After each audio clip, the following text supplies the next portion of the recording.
Okay, well, on that topic that you just answered there, um, it's obvious that you are paying attention. It's obvious you don't have your head in the sand. You're not pretending like things aren't happening. Your eyes wide open. It sounds like to me, which I highly advise for any listeners right now. And I don't care what industry you're in, but I strongly advise eyes open, pay attention to what's going on, stay up with what's being released, figure out how to pivot, navigate, change, use it, etc. Yeah, I Because if mean, you're, this is more like a tsunami. You're yeah, not going to get from it. It's just a matter of can you get to high ground fast enough? great. Hey, I love that. I love that. I'm going to use that. I'm going to steal that line.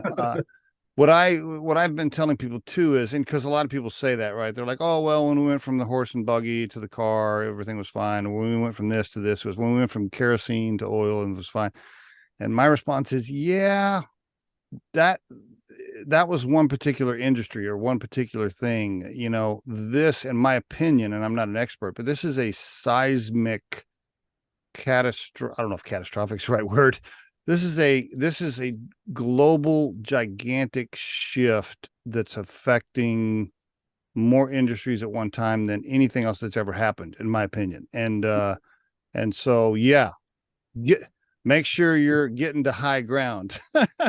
Um, the reason being too, and one of the things that's so different about this is that um, the amount of disruption is happening so So fast. fast. Like, That's exactly right. it's not even like looking out, just like That's right. paying attention.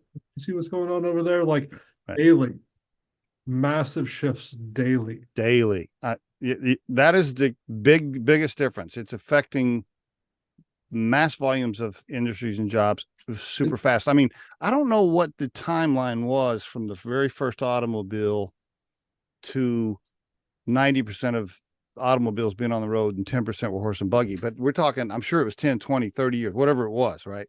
This is this is weekly, man. I mean, I was up here in Northern Colorado. I went to an AMA mixer Yeah, at it's a marketing agency up in Fort Collins, yeah. and then Bonfire Marketing started kind of spinning up these mixers with the creative talent in Northern Okay, Colorado. okay. And I'm sitting there talking to a bunch of designers and copywriters in this little group, and they're sitting there going like, you know, we watched enough movies, we kind of knew something like this was going to happen, but like I never imagined it would be the creatives that would get hit by this first. Did you happen to listen to the Mark Andreessen interview with Joe Rogan a few months back, a couple months back? He's one of the founders of LinkedIn, and he said very similarly to what you kind of just said. He was talking to Rogan. He said, it's interesting. 5, 6, 7, 8 years ago, we still had this mentality that the robots were going to take the blue collar jobs first, and the white collar jobs were safe. Yeah. Fast forward, now the white collar jobs are in danger. The blue collar guys are like, yeah, we're good to go for now. Oh, it did not expect it. And there's plenty of people still fighting the fight, you Yep, know. I Oh, hear I you, haven't need it, don't need it, you know. And Brian. it's fine. It's just you need, yeah, you have to look at it differently. You really have to You shift. have to just. I encourage people to pay attention. Back to what we were saying earlier. For everybody that's listening to this podcast, we're recording this on December 5th, 2023. I highly encourage people to keep your eyes open and your head out of the sand.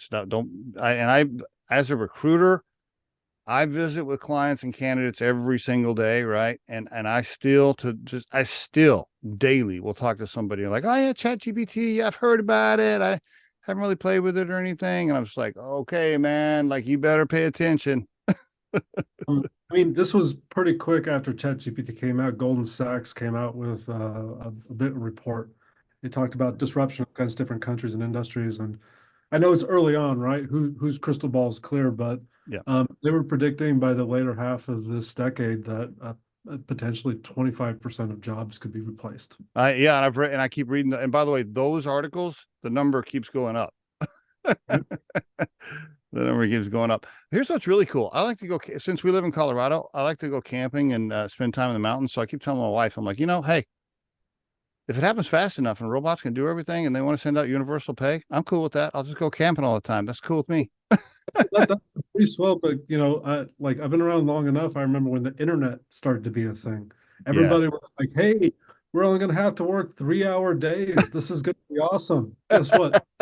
You had to produce like 2, 3 times the amount in the same amount of time, and that's exactly what's happening here. It's not doing anybody favors. We now have to produce 3, 4, 5 times the amount of good output point. quality within the same amount of time for less resources. Good point.